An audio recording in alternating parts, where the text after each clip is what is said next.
Welcome to Tom and Jack having the crack. A look at the week's news and politics. This week we are joined by the wonderful Kate Checka, everybody. Hi. How are we doing, Kate? I'm all right. How are you? Very good, thank you. You've just been away in the States, have you? Yes. Just Yeah? got back a week ago. How was it? It was great. I had a great time. I loved it. You weren't there doing stand-up, though, were you? No, I did some stand-up in LA. Yeah, how was A that? couple of gigs. It was good. Oh no, I feel like I'm about to just shit on all American comedy. Go for it. But yeah, why not? Straight off the bat. But it was funny. Like Americans, I feel like do comedy differently. Yeah. They don't do punchlines. They don't do punchlines. No, they just say stuff. Don't you think? It's a bit like in LA I sleep with a lot of DJs, and then it's like, okay, and then there's a full stop, and there was like no bit, and I'm like, waiting to follow that up with something. But do people laugh? Yeah, people love it. There's a big in LA. There's a big culture like they leave a gap, and it's almost like agreeance. And then Yeah. people laugh. Right. Everyone's like, right. yes. I've done that. That's Actually, so they true. did clap a lot when I said Big clapping, stuff. yeah. Yeah, they were like, yeah, it's time to applaud. I was like, you don't have to applaud. You can just laugh. It's fine. Yeah, I think when I was living in New York, any New York comic I ever spoke to went out to LA. Okay. There was that thing they struggled with because they would get to their punchline and people would be like, wait, but where's the pause? Where do I do Where do I do my clap? where do I appreciate what you're saying? So, rather than you Oh, basically okay. stop, and that's where they'll put in the canned laughter. Everything's fake in LA. Yeah, Isn't it? There's nothing that's it. Yeah, real that's at all. showbiz for you, Yeah. baby. They're just waiting for a sitcom, like, Come out. yeah, exactly, sitcom pause. So a bit of stand-up in LA, but the rest of it was just traveling around. Yeah, then I was just like faffing around. Yeah. Where was your favourite place? New Orleans. It's great, isn't it? So good. I had such a good time. What a fun time. Yeah. But I don't want other people to know that it's a really good time. You don't want to spoil No, the because it was moment. like Berlin. Like I moved to Berlin, and I was like, "Wow, this is." I mean, I moved after that. It was like cool, but like I moved there and was like, "Oh my god, this is great." And then everyone found it and went to Berlin, and now I go there and I'm like, "Oh, I fucking ruined it, didn't they?" I haven't been in Berlin in years, but is it? It's done. Very touristy now. It's yeah. done. It's like everyone found your favorite pub. Imagine that, and you couldn't get like served at the. And like some of my literal favorite pubs are like that. Like they used to be like dead. Can't get in. 5 alcoholics in the corner. It's like when 24-hour pub. Aerosmith played in the pub in The Simpsons. Aerosmith? Do you remember that? Chili Peppers. Was it not Aerosmith? No, it's Chili Peppers, isn't it? And Homer couldn't get into the pub. Yeah. Oh, and Moe's Tavern. Yeah. Okay, yeah. Berlin is most tavern of Europe. Berlin is the Moe's Tavern of Tavern of- Europe. Yeah. When the Chili Peppers played. What a weird niche to say. Pretty sure it was Aerosmith, but anyway, go on. Or Aerosmith. I don't know. I don't remember this. Victoria's episode. Googling very furious. I remember the episode with the Smashing Pumpkins. They were in it. I think everyone. Do you know what? Chili Peppers probably in. They're probably all in it. Yeah. And they just repeated the only thing I remember the pub being full and Homer saying, "Well, you've lost yourself a customer." Kate at the airport. Yeah. You've The lost what's that, me, Kate? the best person that Yeah. was in Berlin. It's yes. too busy. Ring me tomorrow. Just Kate in a cape just flounces at the airport. I'm leaving. Shut 'em off. Yeah. That's Berlin. Yeah. So no, it wasn't New Orleans. It was Austin, Texas. Go there. Austin, Really? Texas. Because that's another massive. I've had a lot of friends who've moved there. Yeah, everyone kept going. You've got to go visit it. And I To was like, Austin, "Yes." Texas. Yeah. Because, Yeah. but it's such a silly idea because people are like, well, Joe Rogan's setting up a club there, and he's like, he ain't putting you on, pal. Yeah, Joe Rogan's moved there. Yeah, he moved there. A lot of comics moved there, but he's setting up a new club, Yeah. and quite a few people who sort of were getting a bit warped, but tired of New York, I guess. Were Yeah. thinking like, oh, that's a new opportunity to Yeah. move there. It's like, I don't know, buddy, you ain't beating Tom Segura out for stage time. Yeah. That's it's a tricky one that though. If you've plateaued somewhere, should you move? Like I think it's a difficult decision that Yeah. a lot of people might have to make. Like obviously the famous one is Jim Jeffries and Steve Hughes moved to Manchester for the Comedy Store, and like that could not have worked out any better for them. Like, you know what I mean? Like, Went okay. they went fucking unbelievable. Like. Yeah, and I think like Liverpool feels a bit like that. Yeah, I not really seriously, but there's a part of me that's like moving to Liverpool makes a lot of sense. They're building a huge club, Yeah. and if the juggernaut that it is just keeps expanding the way it is, like they will need comedians, Yeah. but not us. But surely you should move to a place because you want to live in the place. Yeah. You're like, shut up. Well, I think This is capitalism. We move where the work is. You freak. Yeah, but I think With your ideals. Jim Jeffries and Steve Hughes, like they were both from Australia, and I think their logic was the house of pricing was a lot cheaper. They wouldn't have to really do a second job, and that the Comedy Store was just opening, and they thought, look, they'll be opening there, they'll get spots in a big club, you know. Exactly, and like I say, if you're away from home anyway, Yeah. might as, It's not a huge thing. Yeah, if you've come from Australia, maybe like where are you going to be on the rainy island doesn't really matter that much to you. Yeah. yeah, exactly. Be hard pressed if someone's like Carlisle's got a banging comedy scene. We'd be like, gonna relocate. I know a few people who've left but came back. Like Yeah. someone who went to Glasgow and someone who went to Yeah. Brighton. Yeah. You can leave and come back. But yeah. sometimes it's just nice to go to a place for the place. Yeah. You're really like, no, this you. No, move no, for no. the- Of course, of course, of course. Like I moved to London for the place. I didn't move here to do comedy. I was here, I was just trying to get away from my mother, but here or Berlin. here. I hear Jim Jeffries moved to Manchester to go away from your mother as well. Yeah. He'd had enough of Judith. I mean, I love Judith, but we'd lived together for the majority of lockdown, and it got too much. And Berlin hadn't opened up, so I just moved here. Oh, so you moved. Where was that? Huh? Where was your mother living? Near Bath, Bradford on Avon. Ah, okay. Yeah. Well, I went to Brighton to university to get away from my parents because if I went to Dublin, they'd be there. Like, well, not there all the time, but Yeah. a lot of Close, the time. Yeah. That's the reason why I don't think I'm ready for Bristol yet, because Bristol's You could 40 bump minutes into from them. my mother. Yeah. Too close. Have you thought about moving to Bristol? I have thought about it because a lot of my friends do, because we're from that area. Right, and right, right, Bristol's yeah. like supposed to be very nice and like coming up now. And Yeah. Blah blah blah. Because it's interesting when you chat to like comics who are based in Dublin or Glasgow or Edinburgh, I think, because they feel like those cities have their own scene, really like. Yeah. Well, people say Dublin's bad for comedy. Yeah. Yeah. Do they? Yeah. Just it's I very would've thought it'd hard. be That there's just good. not a lot. Like there's just not a lot of clubs. Like unless And everyone's funny. the unless entire you ride. have your own club and you're hosting it every Yeah. night. Yeah. No. Competing with just the old men sat at the bar who make really good jokes. But also, COVID was desperate in Dublin. Like Lasted a there was long time, didn't nothing it? for about 2 years. Yeah. You know. Yeah. You really shut down. No, I did a gig recently with Stuart Goldsmith, who lives in Bristol, lived in Yeah. London and moved to Bristol, and he said, I said, like, were you glad you moved and everything? And he said it could do with a few more comedy clubs. Like he said, I he spoke to finds someone it like very hard, yesterday, you know? and they were like, Bristol's like coming on its way. yeah. So I don't know. I think Anyway. he said there was 3 clubs in Bristol. Really. Yeah. Because it's all surely about. Well, I guess when you get to a certain level, it's all about like just where do you want to travel? Where's your base to travel from? Yeah. Because you're gonna. But go I'll go all over. anywhere. That's Yeah. what I keep saying to Simon and Simon. Yeah. my agents. I'm like, I can send me anywhere. Yeah. I was living in a really shit flat on the Woolworth Road. I was like, the more time I spend out of this flat, Yeah. they didn't send me anywhere. Ah, They said, that- "You're that- fucking sorry. That No will offense to that anyone." will change though. That will All change. of our listeners, like, sorry, we really apologise. that will change because for an open mic gig, for years I would have gone fucking anywhere. Like, and now I'm like, nah. Do you know what I mean? It does change. But I don't have a job at the moment. Oh, you don't have a job? So I feel like I, unlike a lot of people, can just go somewhere. Go. Okay. Yeah. And also, there's this new thing that's developed in my 30s. I don't know why, but I only now ever have sex on holiday. So if anything, that's I think why I'm taking so many holidays. I'm taking a holiday, averaging a holiday every like 1.5 months at the I'm moment. gonna say Every 6 weeks. every third day. I'm Yeah. away every third day. I'm just like always going on holiday because I don't get laid otherwise. So, Holiday sex is up there with some of the best sex. Hotel sex, holiday sex. Yeah. Yeah. yeah. I mean, sometimes you can combine the two. Well, it's my only sex, so I can't remember what regular in my own city sex feels like. Is that so? What happens? Like you get to the airport and you're like a switch flip. I think I'm just a nicer person on holiday. Ah, And I okay. think I'm nicer More to relaxed. men on holiday because I'm on holiday, so I take some time off from being like a raging, angry feminist. And I'm like, huh.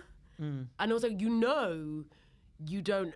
It's not going to turn into anything. Yes. So I think everything Okay, so relaxes that- because I just think it's going to be for this time, and then they're going to be here, and I never have to see them again. And I think that it turns off my like calculating brain where I'm like, I stop thinking, oh, why are they don't annoy me, you know? Because like here, if someone like starts annoying me, I'm like, oh my God, that's so annoying. And then it just gets worse and worse and Yeah. worse. Whereas on holiday, if that annoyed me, I'd be like, well, I'm not So going to you're see him in a week. here. You're kind of looking out for things, the future issues, maybe. Yeah, how can Whereas we on turn it holiday- off? Do you know what I mean? yeah. It's like, oh, where is this going to go? What's there? you know? want like an Yeah. exit strategy, whereas on holiday there is an exit strategy. Yeah, Yeah, there the, is. the There's an return airport. flight. Yeah, the return flights, the airport. Yeah. Yeah. Yeah. No, it's similar. I think I think we chatted about this. I have a similar thing. I think you can be a better version of yourself, like a more I think you let yourself be a bit more charming and a bit more like I'm very charming on holiday. Jesus, that's I'm an asshole on holidays. I'm the opposite. I'm the complete opposite.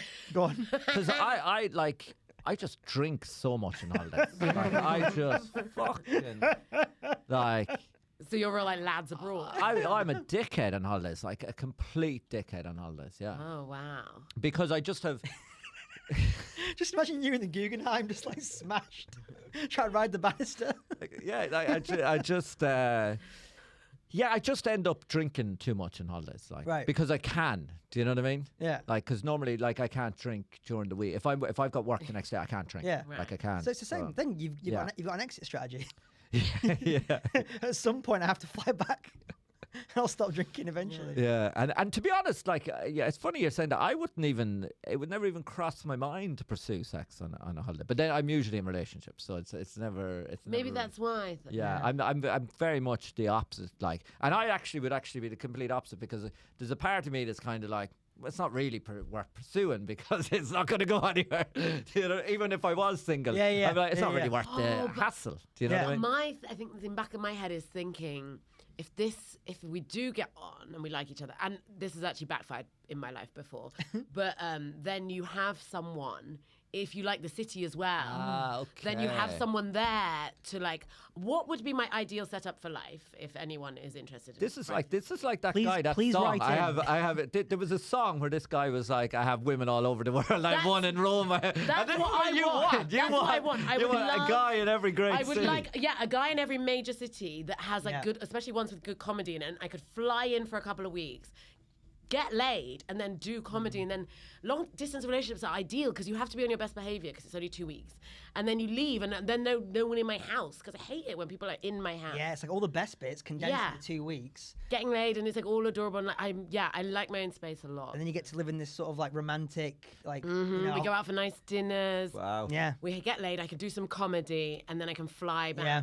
to. Ye clearly do not realise that the best bit of all relationships is watching box sets hung over on a couch. Do you know what I mean? Oh, no, that why is- why you getting cuddles? Like that is the best thing in a relationship. That is- No, I think what you're learning is me and Kate are fairly narcissistic but lonely. That's the That division. is, I know, that is the best bit, isn't That's it? the best bit, like, do you know what I mean? That is so much the best bit. A friend of mine was actually thinking of setting up an app one time just for hungover Sunday people to meet up. No, Yeah. I've made that. Well, I also invented that app, but it's for sex. Sunday sex. It's for hangover sex. Oh, the app's hangover called sex. Bangover. Bang! Oh, that's Isn't That's it a good. good name? That's a good And name. Actually, I set it up. Well, I set it up. I came up with this idea while I was on a beach in Greece with a Greek guy I was boning on holiday. right. And then we were talking about how you get really horny when you're hungover. And he was like, yeah, so horny. And Yeah. I was like, yeah, there should be like an app for it. And then we were like chatting. And I was like, yeah, it should be called Bangover. And he was like, he thought I was quite funny. But I think he was someone who laughed at everything. So Yeah, I think Bangover would sell. I think it's a genius app. Yeah, but it would, of course, it'd be corrupted by fucking weirdos and That's the thing. I think you need a fairly stringent Yeah. whatchamacallit, like audition process to make sure you're not a weirdo. yeah. Because that I don't know, maybe it work. I don't know. I think Yeah. it's always worth cuddles on a Sunday would be another good. cuddles on a Sunday. Yeah. Cuddles on a Sunday. I would sign up for that. The That'd be gentler version of Bangover. Yeah, it's like that's premium. you sign up for that. That's the gold. Maybe version. once you advance to a certain level of cuddles on a Sunday, then you can be allowed on to Bangover. Bang over, yeah. Exactly. Because we've already filtered out the Establish that you're a nice person. that you're a get cuddly skin. person. yeah. Exactly.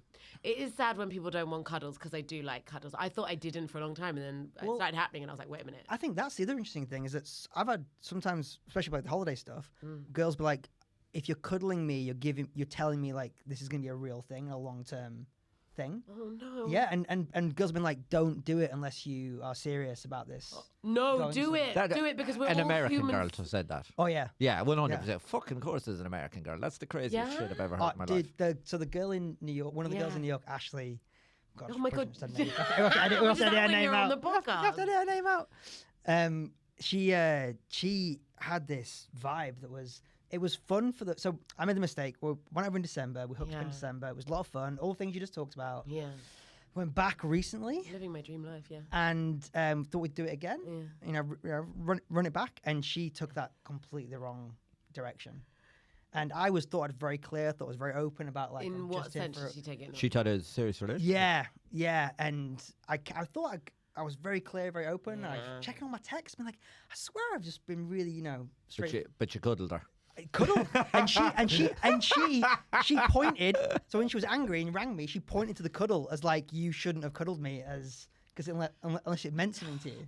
See, this is well, I don't know. What do we mean by meaning something? Do you know what I mean? Because I got really angry with a guy I like dated very briefly because I was like, I thought we were, more than anything, I thought we were friends. Right. And so I assumed that once this ended, we were friends. Right. And I was really, I just think you treat all humans with respect, regardless of whether you just want to bone them and you don't want to be in a monogamous relationship with them. But maybe other people don't think like that. But I don't know. Like, I just want to treat every human that I meet, on the whole, I just want to be nice to, and I want to care about their feelings, and I will always care about their feelings, even if I don't want a relationship with them. Yeah, I think there's a lot of people that were probably just a bit selfish. They would agree with you in theory, but then in the heat of the moment or in the thing, they're just thinking about themselves. Yeah. Do you know what I mean? Yeah, or they find it, or like they think they're fine with something, and then. But that's because I feel like you can have a meaningful one night stand. Agree. Go on. Yeah. Yeah. Say more, because I agree. And I don't think I'm someone who's like, I'm not quite. I think the reason why I don't actually have sex when I'm at home is because I'm not really down for the let's just bone and then like goodbye anymore. I think I've hit my limit on that. It's like life. You're only allowed so many white wines in life. You're only allowed so many one night stands, and then you just got to cut it. Your body's like no more. And now I want it to feel romantic and I want it to be nice, but it doesn't have to turn into anything. No. And sometimes I think a lot of I agree with you on the cuddling thing, but sometimes it's quite nice to have this like movie style 1 week of magic. Yeah. Yeah. I like it. It's a long. It's a long time since I've been in the state of mind here. Like, I have not been like. It's a decade, I'd say. I've spent. Really? Yeah. I have. A decade. Yeah. Well, since I had approached, was like looking for one night stands and stuff like this, and the week of magic. Like I've been pursuing relationships. No. Yeah. Sorry. That's so deep. Was it in your soul? No, like I would love a relationship, I'm sure, but like I'm sure I would. No, I would. I've got to stop saying that I don't want one. It's just I don't know. I never meet anyone who I'm like, wow, I could stomach you all the time. I'm like, but you're not gonna know that from one. Sure. No, Like, the more you get to know them, the worse it gets. The way you're like, no. It can completely go the other way. It can go either way. Like the more you get to know someone, the more you can be put off, but also the more you get to know someone, the more into them you can get too. Like that. That can definitely happen the other way. I also like the kind of romance stuff, like the on holiday, like in New Orleans. I was like this guy I met, and we went for oysters. And then we went to a dive bar, we played pool. Like, everything about it was like, do you know what I mean? It was like a movie. Hollywood movies. It is. Yeah. I think that's the thing when you're in like American cities, especially. Like, you can sort of hear the sound. And because it's like all recognizable. It's like, in like one of those shotgun New Orleans houses where it's like all the rooms are like on the fan on the ceiling, and then we kissed on the porch and it was raining, and I was like, everything about this is like jazz wafting. Yeah. So you're chasing the rom-com and then a storyline. I don't think rom-coms get enough stick for ruining a generation of people's perceptions. Oh, for sure. Yeah. It did completely. Of course, I was raised on Disney movies followed by teenage rom-coms. I'm fucked. It's pure propaganda, and and it turned out to be trash. No offense to all of the people currently in this room. And just to flip on, I think men will get a bad message as well, because we're like, just pursue her long enough. Just keep pursuing her. Oh yeah, that's terrific. Just like turn up at her work with a boombox or yeah. What's it? What, and the only men that have ever followed me to airports are the ones I didn't want to follow me to. 100%. Jesus. I think that's the key thing when everyone's like, oh, but you like. One guy was like, oh my god. It was like 5 a.m. I was like, I'm really tired. I just want to like check in and like lie down. Of course you do, 'cause you're in an airport. Yeah. And he followed me to an airport in India, and you can't get into the airport. Oh my god. In India because it's so like heavily armed, so we had to kiss across the door with like 2 armed security guards, and everything about it was like, I was like, thank God I am getting on this plane. But you see, in a Richard Curtis film, there's like a soft piano sonata playing while that happens, and everyone's like, oh, isn't that sweet? But in real life, it's like, am I gonna get shot in the airport? Yeah. Just because this guy wants a smooch? He was French though. The French are probably quite like that, aren't they? chase you to an airport. The British wouldn't do that. No, sort of a quick text in the back of the cab. Tops. Yeah. And Germans definitely wouldn't. They'd be like, no, the goodbye has happened. We're done. Yeah. Yeah, I would imagine the German romantic streak isn't. There isn't a thing. No. It's like we go home, we have the sex, and now we sleep. The sex. So A yeah. guy literally texted me that saying. Really? Did he? Yeah, he was like, I really enjoyed the sex.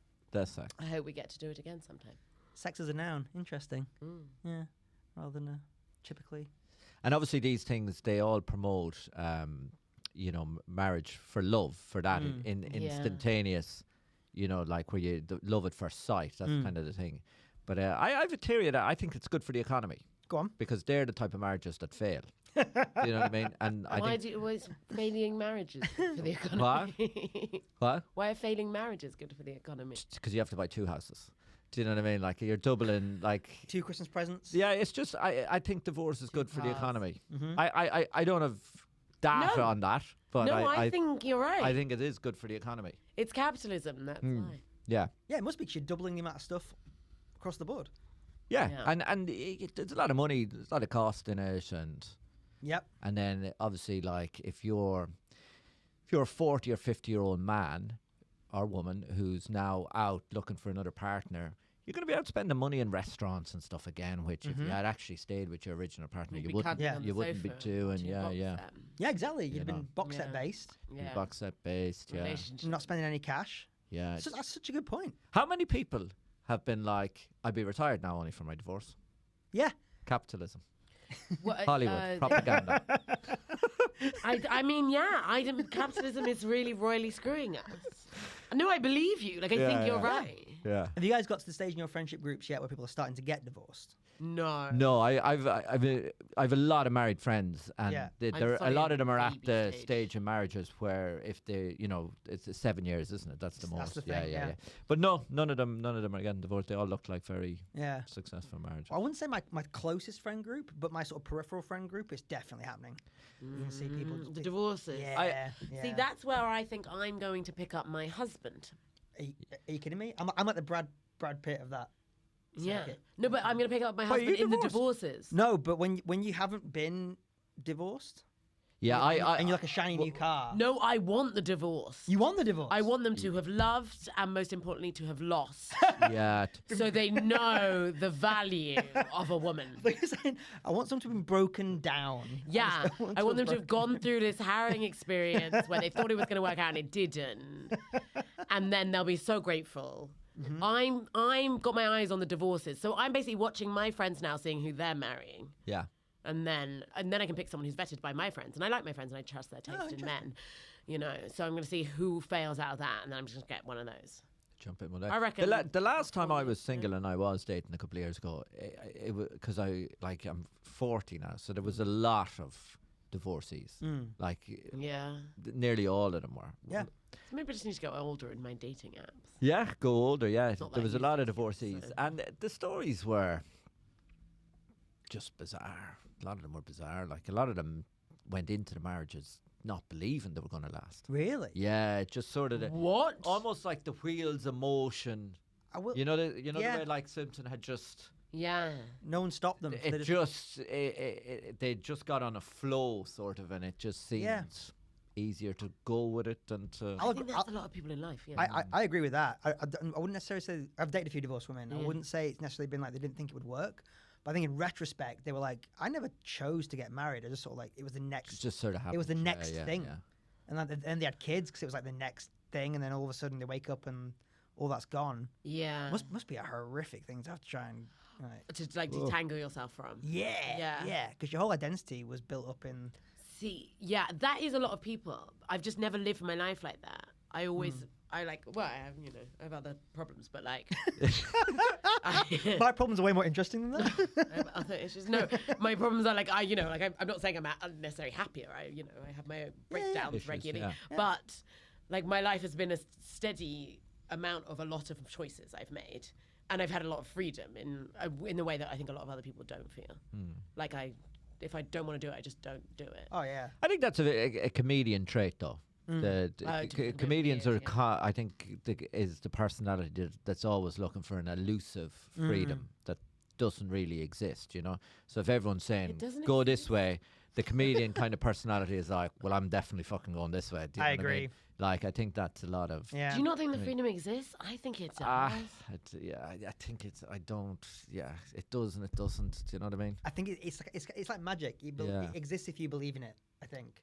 It's like Charles Bukowski said, is it freedom or is it loneliness? And I think it can feel like different. It can feel like both at different times. Yeah. I think because if you're not coming home to anybody, you don't have Sunday afternoon cuddles. That's on some days you're like, this is amazing. I don't want anybody in my space. I almost killed myself this winter. Like I didn't make it through. You need like I was social miserable. connection. I was like, yeah. I used to sort of think that you could survive on your own, but you can't. Yeah. Like you do need. So I suppose the ideal is that you have sure. someone else who kind of wants a bit of freedom too. Like That's it. Yeah. It swings around us because when you're living in your rubbish flat off the Woolworths Road and it's winter and like you're coming back lockdown. and you're coming back from your like comedy gigs.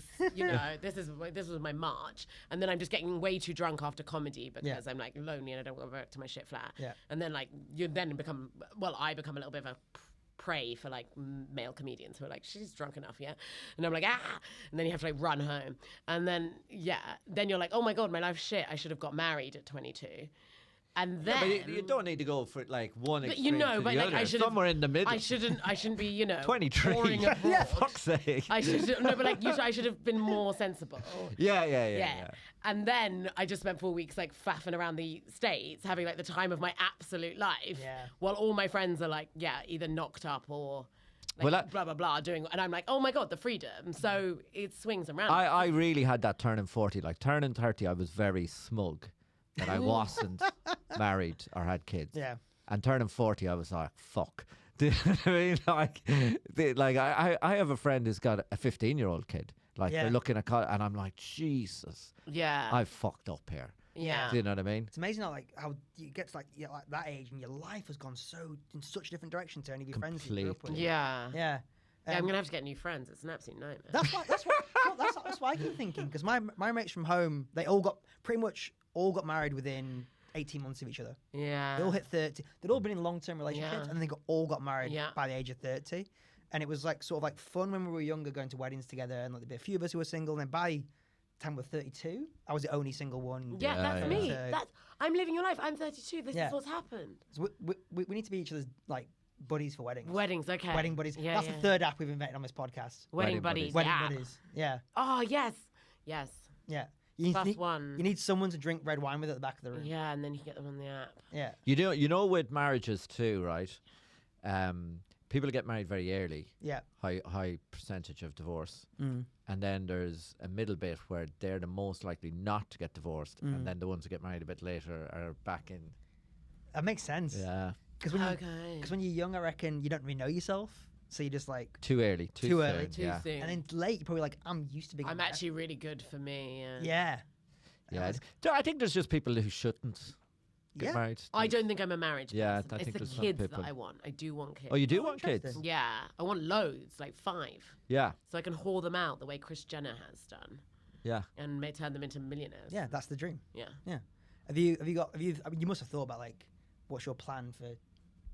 Well, I don't know how I'm going to get these kids because I never meet anyone whose company I can stomach for longer than a couple of months. Well, you don't stomach them for that long to make kids. I know, but if I want 5 kids, you know. 5 is a lot. That's 12 collective minutes. You want someone then. You want someone who's like a workaholic then, someone who just works a lot. No. Because you won't see them much. No, I don't want to not see them. I just want them to. I don't know. You're chasing perfection. No, I don't. I just think they just need to be. Oh, I don't know. Not annoying.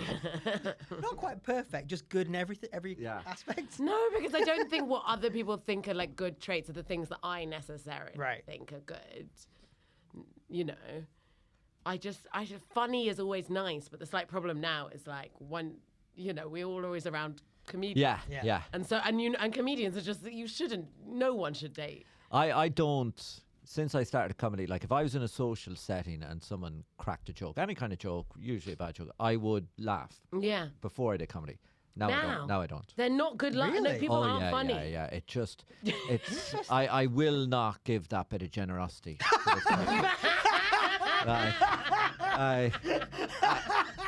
Fuck you. I've been working at this bitterness. for years. Like it's complete. And it's not. Oh my God. It's not a conscious. It's not a conscious thing. Like it's just like It's not a good way to socialize. No, you know no, I mean? you're the I could be at a fucking wedding. Do you know what I mean? And the bride at the wedding will come over, crack a bad joke, everyone will laugh. I'll be just there. You're like, actually, that wasn't. Wouldn't work at the store. Structure. Yeah. Structure and that joke. Yeah, you try doing that at the comedy store. Yeah. See how Don like. Getting cheap laughs with your fans, I see.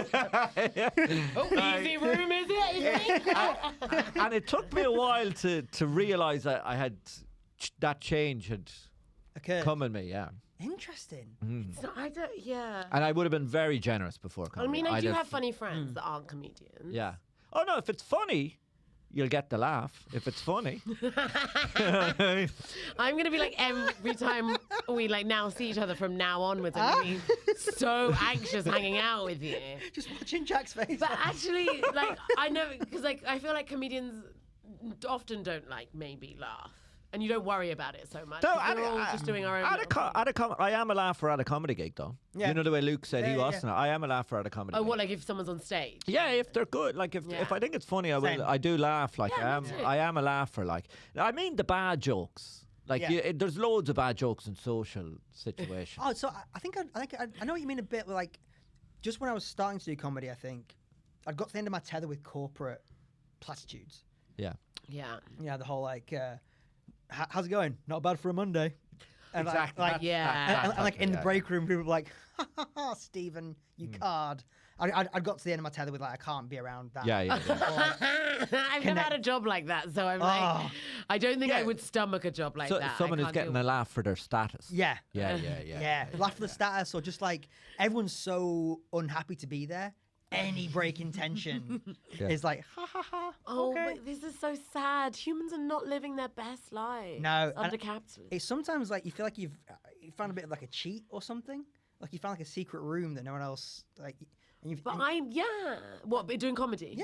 Yeah. But I don't know if you guys feel like this, but I only do comedy because I have to. Because this is the only thing I can think of doing under capitalism that won't make me like kill myself. But I would ideally like to live in the woods with my tits out eating berries. Yeah. What kind of berries? Any of the berries that grow in the woods, you know, near the tribe that I live in. Any berry. Any of the berries. Any sort of berry. But like that's how we're supposed to be living. Yeah. And everyone's like, I don't want to have to keep striving for things or playing these weird games. I only do comedy because I was like, I did it and then it seemed to work, so I just kept doing it. I'm waiting for it to tank into the ground. Once it stops working, I'm just going to stop doing it. You're waiting for your magical week with comedy to come to an end. I thought, I was kind of sort of planning on tanking it into the. I shouldn't say this. My agents will be like, "What the fuck?" Just sign it. In a while, don't worry. I was planning on sort of like tanking it slowly into the ground so I could like run off and go and live somewhere else fun. But I It's think been going quite well last week. So. if as a comedian, if you make it, you can then live anywhere. I can't live in the woods with my tits out living berries. You could. Eating We'll berries. just get you touring 3 months of the year back to the fucking woods. Yeah. What, so I have to like go and do Edinburgh and then I do like the Australian festivals and then I'm back in the woods. Yeah. But I can't live in the woods now. Do you know what I mean? Because I don't know the woods knowledge. You can take a girl out of the woods, but you can't put a girl back into the woods. Could you YouTube it? You gotta... Watch loads of YouTube about how to. I'll tell you what, though. I'll tell you what. As our ancestors did. Yeah. If you want 5 children, men who live in woods, Not the one. no, they'd fucking have. Yeah, really They'd fertile. want 10. They'd be like, Right. fucking Yeah. 5. Should we? I bet they would be extra fertile. Yeah. They'd be like, we need more workers. Oh, I see what you mean. Like, who's gonna till these For the fields? tribe. Who's gonna cut this thing down? And then I could tell people the stories around the campfire, my little jokes, and they'd be like, ha ha ha, give us some food. Yeah, I She's got pregnant again. I got into comedy. Like one of my things with comedy is I think that when climate change and everything does happen and civilization does break down, I think you What do you will mean? get a It's bit of happening now. yeah. I think you will get a bit of extra food around the campfire if you can tell a fucking joke or two. Yeah. Do you know what I mean? Like that's what I'm going for. It's a long-term plan. Yeah, long term. So it's also Medium survival. to long term. What sort of comic are you? I'm a subsistence comic. Subsistence, yeah. And then people be like, thank fuck for him. Yeah. Thank God, because we would have been miserable. It was just that fucking bride lady telling everybody shit jokes. That is, in Irish folklore, there's a Shanachie, which is a storyteller, which was the most revered member of every community. Really? Yeah, because he just fucking told. That makes so. He didn't have to do anything. Yeah, but that's true of all tribes. Yeah, that would have been the same in Africa. Like. In tribes they'll have the guy who takes hallucinogenics to tell them how the spirits are. Yeah, he doesn't have to go hunting. They feed him. Yeah, because he's like the stand-up of the. Yes, it's the. He's the stand-up of the tribe. It's one of the oldest jobs that's ever in existence. Yeah, because everyone everywhere likes to laugh. Yeah. Oh yeah. It sustains you like it does. You go to see those tribes in the Amazon. They're like hee hee hee. Get the laughter. Yeah. He's boiling in a pot. Hee hee hee. Yeah. No, and you take the hallucinogenics, and then you can go. Oh, bad vibes coming to the village. How could we improve the vibe? More food for me. Spirits are saying a filet mignon. Do you remember the time you caught the pheasant? That weird kind of. It tastes a bit different. The spirits enjoyed that. That was the spirits enjoyed that, especially with cranberry sauce. If you could. Berries. Exactly. Cranberries. Yeah. Have you ever done any ayahuasca? No. Should I? I've never done it. Mushrooms is the only hallucinogenic thing. Yeah, I have a mushroom. You ever mushroomed? In Amsterdam years ago. Yeah, a long time ago. Yeah. I think I haven't done it for years. I haven't done it since uni. Me neither. Yeah. I played pool when I did it. Yeah. And it just fucking went on forever. It was longest game of. Yeah. It became a different game, and I'm not sure. It was very weird because we all understood what the game had become innately, but it was a completely different game. Right. Does that make sense? It does make sense. And it went on for ages. And the people waiting to play were fuming. Were very unhappy. but we were a large group. Yeah. And some of us were quite big, so there wasn't a lot they could do about it. But they were getting very, very frustrated. Like they were like, hit it here. Like they pointed the ball. Hit it here. So we're going to. No, that's not actually the game we're playing. What are you trying to do? Not sure, but I think I did a good shot there. How fun is it, by the way, being a small guy in a group of big? Oh yeah, dudes? it's amazing. Is it? Oh, it's amazing. Yeah. That's like a different kind of privilege, like small gobby guy privilege. I've always been like that. Yeah. Because I went to a primary school in the countryside. Yeah. So I went to primary school where like half my class were like builders and farmers from those kind of families. Yeah. And because I was funny, the big guys were like, yeah, we'll keep him around. Yeah. And to be honest with you, it's probably been a little bit detrimental to my life. I've probably overplayed my cards. I have been hit a good few times. Oh yeah. Yeah. And it's because I've, had the protection of the tribe, and then suddenly I'm without the tribe. I've forgotten. I don't have my protectors. Yeah. Yeah. Yeah. It's very similar. I remember like Leeds. I grew up in Leeds, so it's probably similar. Like. Quite rural. I mean, going into town on a Saturday night, and even when we were growing up, Leeds was pretty fighty. Me and my brother are like short guys, and all our mates are big rugby lads. I remember one time, me and my brother said something to a group of lads, and they got into a fight. But they started fighting with my friend Woody. He's like 6'6", because Woody just loved to scrap. Yeah. And me and my brother were watching all of our mates fight, and we just went and got a kebab. And just watched these two like farming lads like have a massive go at each other while we just sort of had shit. I find it astonishing, like, because I'm from a very small place, but like when I first went to Brighton and to London, like it's only now I realise that where I'm from, the people are way above average for physical, like the size of them. Yeah, like they're fucking huge. Farming big, building, like they're all just strong. You come from like some weird giant town. Yeah, they kind of are like. Yeah. Do they live in the woods?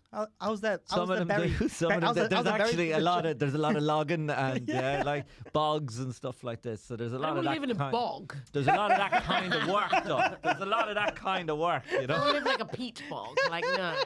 I draw the line at bog. Yeah, I want to live in like a but nice jungle. The bogs are in the forest. You know that, like the bogs are. No, but I'm thinking like tropical forest. Yeah. Ireland's not great for tropical. No, it's not. Leeds. Not great. Not tropical, no. So tropical forest, where I wouldn't even know where there's a tropical. Bali?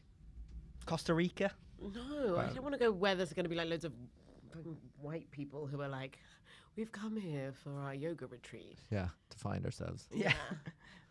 Did you have a jungle in mind?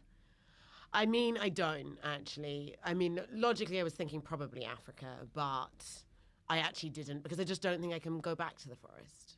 I think it's been too long. I think we start a GoFundMe. It's like riding a bike, though. It comes back to you. Start a GoFundMe for going back to the woods. Yeah. But honestly, like I have relatives that like definitely live in like a village in Tanzania somewhere that I could probably go and hang out with. I just wouldn't be able to speak to them. We could like, step by step, little by little. Yeah, I mean, yeah, but it's like, I've already started this comedy thing. I don't want to start at the beginning again. Imagine if Kate goes back to Tanzania and starts killing. Killing it. I think phones and the internet may have ruined some of these places. Yeah, that's what. Because I always think that like the west of Ireland, there's a part of me that always thinks like my plan B, like I'll always have the west of Ireland. Like it's scenery is beautiful, the way of life is calm. The matrix and the bullshit of the world doesn't really penetrate that much. They're still living very community oriented. And I wonder, has phones and the internet fucking ruined a lot of that? I think so. I think it successfully has ruined everything that humans. Because it will have really changed people's mindsets a little bit. Yeah. Do you know what I mean? Yeah, totally. I think, and everyone starts living. We go around the world these days. Everyone's got the same things. Everyone has the same points of reference. Points of reference. Like design looks the same. Like restaurants, coffee, everything looks the same.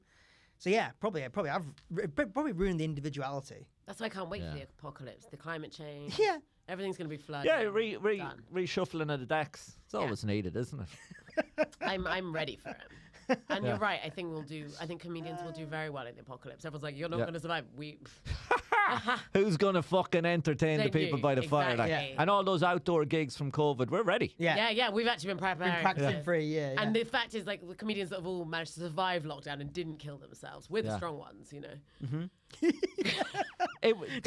be honest, there were some tough Zoom gigs. I just remember coming online and seeing a lot of my colleagues' faces being like, "Have we made it through this week? We didn't kill ourselves this week, Gigs in an apocalypse would be fucking amazing. That's a great Edinburgh show. Yeah. Gigs in an apocalypse. Yeah. It's like what's that Frank O'Hara book? Meditations in an Emergency. Gigs in an Apocalypse. I'd go see that show. Don't know. You asked me there now. Oh, he's a New York beatnik poet, and he used to get smashed, hammered in bars. Yeah. Just write whatever he thought about while he was getting drunk, and he like packaged it together as called Meditations in an Emergency. Oh right. Yeah. I've been at a few music festivals where like people late at night have set up like big fires, and there's been one or two characters who just have emerged as the sort of I suppose the fucking, I don't know what you call it. Like what's the Irish? Yeah. What's the Irish? Shanachie. Yeah, they've just Shanachie. become the person of the fire. Yeah. Like I went to Music Fest once when I was 18 or 19, and I had a friend whose dad had organised the scouts and something, so he was able to make a fire, and he spent fucking ages, and he made this amazing fire, and people started coming, and they were like, "Can we sit at your fire?" And he was like, "If you give us one beer," or so he just started doing that and shaking hands with everyone. Exactly. Welcome to my fire. He's going to survive the apocalypse. He became like it was amazing. Isn't it amazing how human beings anywhere in the world will just gather around a fire? Instinctively. Fire's amazing. Though. Yeah. Yeah. There's nothing like, well, Victoria's from Belfast, he'd know all about gathering around fires. Like they're world class at it. Like, you know what I mean? Like that's that's their thing. Like, if there's one word in the world they love to gather around a fire. Fuck it. When I was in the supermarket with a friend literally like a couple of days ago, and we were like, she was like, "We can't buy this hummus anymore, it's Israeli owned," and I was like, "Oh shit." Israeli owned? Yeah, it was like an Israeli owned hummus brand, so she can't buy it. I was like, "Okay, let's buy Sainsbury's own brand." We picked up the Sainsbury's own brand, and I looked at the back and it was like Belfast. It was like, well, from one colonial state to another. Like, I don't know. Turns out all hummus is conflict zone only. Yeah, it's probably the most colonial food. It's like the conflict zone. And I was like, why is this hummus being made in Belfast? Like, I don't. So, yeah. Hummus is where my principles end. I remember the first time I tasted hummus and being like, this is some sort of crack. Oh, you love hummus. Oh, I only had hummus for the first time like I like it, 3 or 4 years ago. Really? Yeah. Very like, I had no idea about it. I was at uni and someone gave it to me. I was like, Oh, it's It's nice. Yeah. It's nice. Yeah, no, see, white people like it, but they also really like cheese. You know, it's. Cheese is good too. Cheese is good Have you too. seen that meme though of like someone? It was like a poster in I think an American supermarket that they'd obviously put next to the cheese section, but to try and sell more crackers, and it just was like a picture of this woman eating some cheese and crackers, and it just said "crackers love cheese." Oh my god, it makes me laugh every time. I was like, they do. How did they get that through? That's class. I know. Crackers love cheese. It's like they absolutely do love cheese. That's true. The way white people talk about it, like I'd be a vegan if it wasn't for cheese. You're like, what? Like, shut up. That's not what we're gonna miss. We're gonna miss the steak, not the cheese. Oh, is everyone here thinking about cheese? Or? No, I'd miss the steak more. Like, but cheese is also like, again, it's only the last few. It's only something I've got. Okay, where are you from in Ireland? We have no hummus, no it's cheese. It's a French and Italian. The cheese is really France and Italy. Like, and if you haven't, I only like cheddar. Yeah, but no one's getting excited about cheddar. Let's be fucking honest about it. Like, I think cheddar's all right. It's all right. Like, cheese it's all on right. Toast, but cheddar isn't. No one's eaten cheddar and gone, I'm fucking setting up a blog. Do you know what I mean? But what other People cheese, need to know. What's the cheese that... There's an Italian one that I go crazy for. Fucking Parmigiani or whatever. I don't know how to pronounce it, but I know what it looks like. Fuck's sake. Do you know how to pronounce it? Yeah, but I'm not. Are you trying to say parmesan? No, it's not parmesan. It's Parmigiani. It's like, it's hard and you cut it. It's fucking amazing. What is the cheese? So it is Parmesan, but he's trying to No, say... it's not Parmesan. It's not Parmigiano. No, it's No, but it's going to no. say Parmigiano Reggiano, isn't it? But that's Parmesan. Oh, Yeah. it's not Parmesan. Yeah, it's okay. He was so I love that was at the point where he was like, I've got to cut in with these fucking heathens not knowing what cheese is what cheese. Because when you were saying it, I thought it can't be that. I thought It absolutely is. I'm going to have to fucking check this. What were you calling it? Parmigiani. He said Parmigiani. And if my I'm gonna call nana it that heard from you now say on. that... Parmigiani. Oh, made a bolognese, knit down to say, let's good, get me some like- Parmigiani. Parmigiani.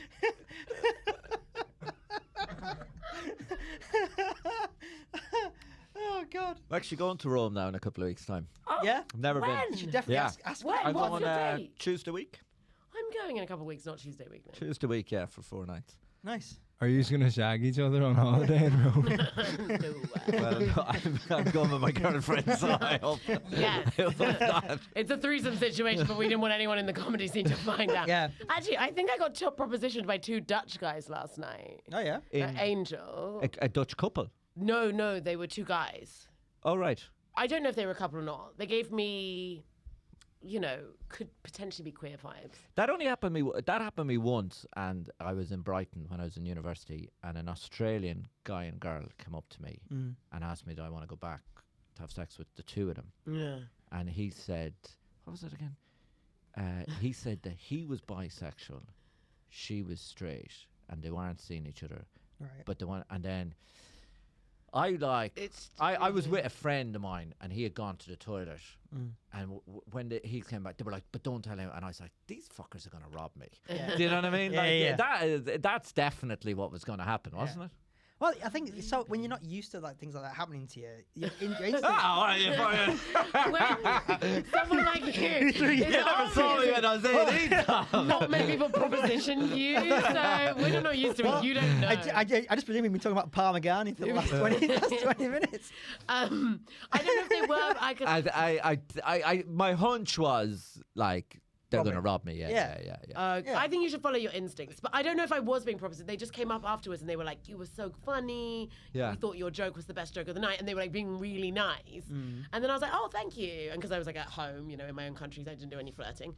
And then it wasn't until they left and I said to like the people I was with, I was like, oh, were those guys flirting? And they were like, yeah, like 100%. Those 2 Dutch guys were like flirting with you, maybe one more than the other. I was like, nuts. I didn't pick up on that. That's wild. Yeah. And then I was like, but you can't like chase people down the street and be like, wait a minute, were you flirting with me? Happened to me. I love your clogs, Happens to me in New York. I was watching a yeah.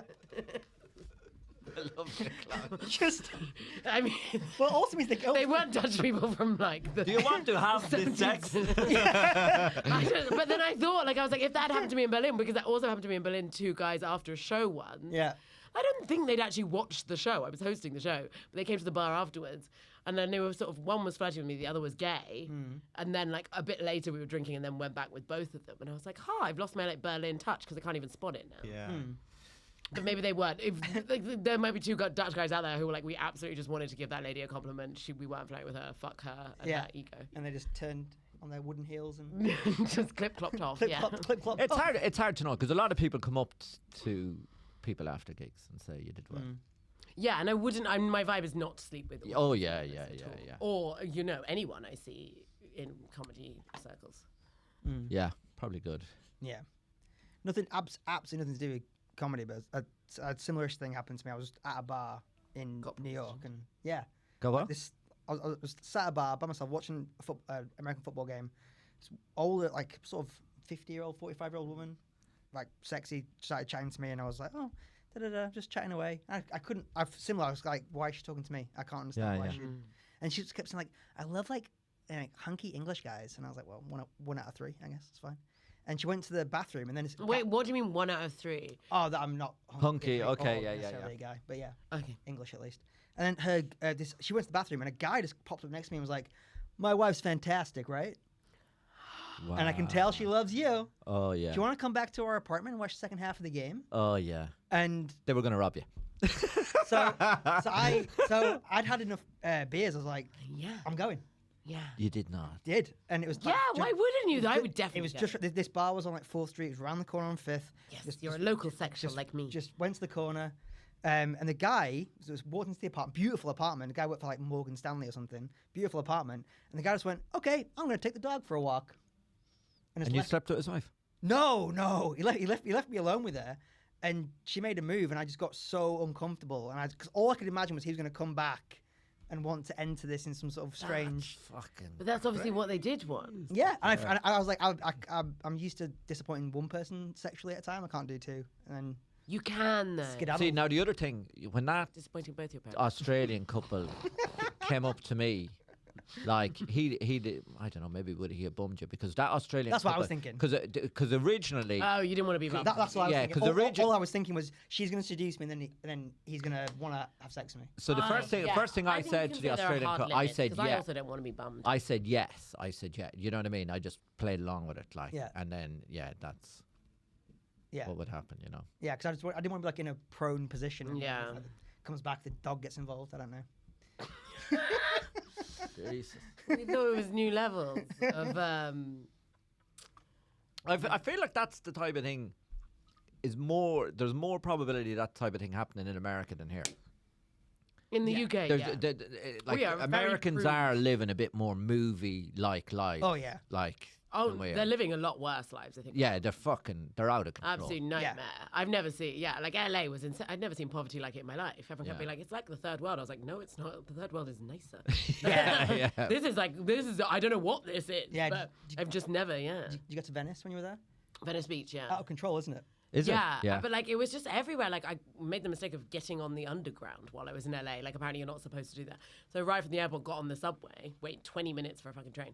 Train doors opened, and there were just like people just asleep in the carriage. And I was like, well, I didn't buy a sleeper cart ticket, so I guess I go to the next carriage. Like, it was just insane. When I was backpacking, I made a similar mistake. I was really young and got on the subway, and there was an older lady, and she had a bear.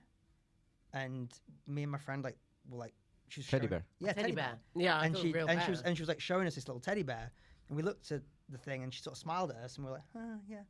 And then a guy came down in the carriage and was like, "You looked at a bear. Are you taking her home?" What? And we were like, "What's the bear thing?" Apparently, it was some sort of signal that we were interested in her, like sexually. Oh Jesus! And I don't know why it would involve a bear. It was like some way of getting attention, I guess, or something like that. But this guy was like, "You owe us money now. You're wasting our time. You owe us cash." And we were terrified. So we just like gave him like $25 each and got off the train. America's mad. Yeah, it's mad. Okay, I've got to start waving bears at people and then like. I think that's it. Then getting money out of them somehow. Yeah. Being like, you looked at my bear. Yeah. You don't look at my bed without paying me. I don't know if they used the bed just because of like us as a demographic. You were just you were mugged. It looks like you were you were basically mugged in a the creative way. It was. Yeah. It was an artistic mugging. Yeah, it was an artistic mugging. That's exactly what it was. Yeah. I'm glad you got mugged in a creative way. In a creative way. Not like I'm glad you got mugged. Full stop. Like that. There's not. Don't edit it to make that the sentence because that sounds awful. Like so happy you were mugged. I'm glad you had some sort of hardship when you were there. No, but like it's nicer probably to be mugged in a creative way than a non-creative way. Yeah. Well, my whole theory about America is like, if you think of the people, so just for Ireland, for example, the people from Ireland who went to America were fucking traumatized. Like, do you know what I mean? Because there were this huge percentage of them were people who had to leave famine, so they were the ones who were being cut adrift, and it was like head off. And I just think, the Europeans, like America's just full of traumatized. It's people. trauma. Yeah, I think so. And then people who were like, I'm fucking 7 foot, I'm really strong. I think I can do well over there. Yeah. You know what I mean? Yeah. Like fucking beasts and traumatized people. Yeah, you're either desperate and you needed to leave, or you're like, I think I can make a go of it. I can make a go of it. It's dog over there. They say that about Arnold Schwarzenegger. I think I can beat somebody there. No, they say that about the English that left for America because it was like anyone that had a little bit of like kind of gumption, a bit of like get up and go. They all left for one of our colonies. And then what you were left with was all the people. So that's why like our like motto as a country is like keep calm and carry on, or like it, love it. Yeah. It's because all the people that are like it sucks, but that's just life. We get on with it here, and you're like okay. Yeah. Whereas like people in America are like okay, well we need to. They're a bit more ambitious. Yeah. Well, you have traumatized people and ambitious people. In business. You have the 4 personalities. You have the activist, the pragmatist, the reflector, and the theorist. Ooh. And I remember I was in a business school in Ireland at night, and everybody in the class was a reflector. I was a pragmatist. But like I think America has all the activists, all the people who act without thinking are all in America.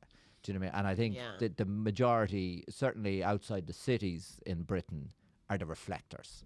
You're just watching everything. Well, that's weird what he did. Yeah, but it's like we're watching the country slowly descend into like absolute shit, and people are like, like we just put up with it, don't we? Like he is raping us in the arse every day, but I don't see what we can do about it. And you're like, well, you can do everything about it. It's a democracy, and everyone's like, well, who am I? I don't want to get involved. I'll give you a good one about Britain too. Britain is one of the safest countries in the world, by far the highest money spent on insurance.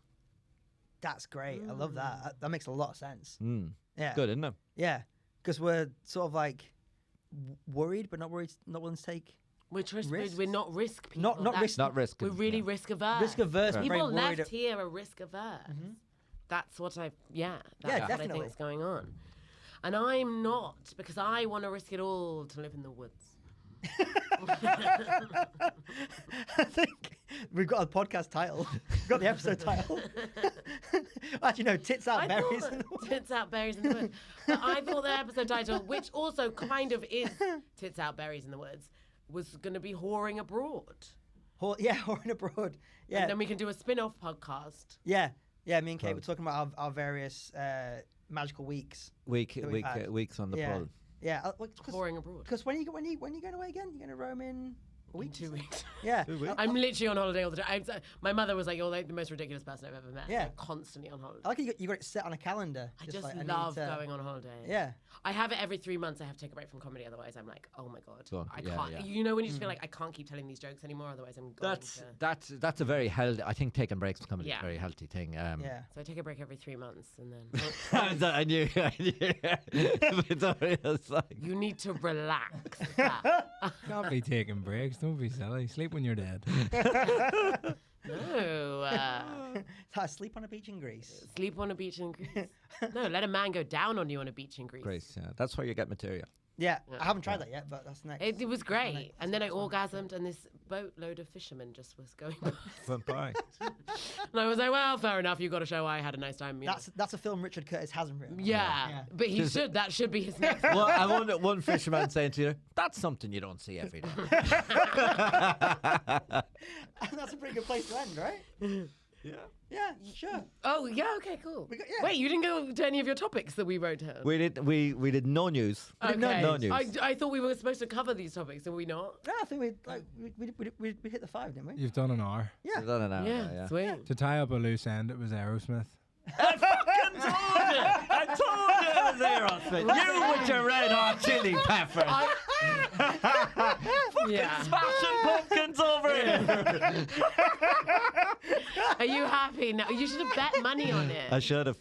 I'll tell you, I won Made a 360 quid in the casino Sunday night. Is it? Yeah, I went What in. casino? I went into the casino, right? I was in one by Covent Leicester Garden, Square? and I was with my friend, my girlfriend, right? And all the pubs, Covent Garden's weird on a Sunday. All the pubs closed. The only pub open is the casino. I'll say this really quickly. And we went in. I said, right, £100 each. We all go in, gamble on whatever you want, and see who wins most. I went and I sat down and did blackjack, right? And I won 50 quid. And then my friend was like, I do roulette. And I was like, who the fuck plays roulette? Yeah. Do you know what I mean? Like, there's no skill in that at all. So I put 4 tenors down, put 28, landed on 28, right? And I thought, I've won about 40 quid here, £360. Good. Fucking hell, man. So, pints on Jack after the show? Yeah? Well, great to have you on the show, Kate. Thank you so much for having me. I had so much fun. It's been lovely having you. This has been another episode of Tom and Jack Having the Crack with the lovely Kate Checka. Cheers, guys. Thanks very much. Thank you. Thanks, Vittorio.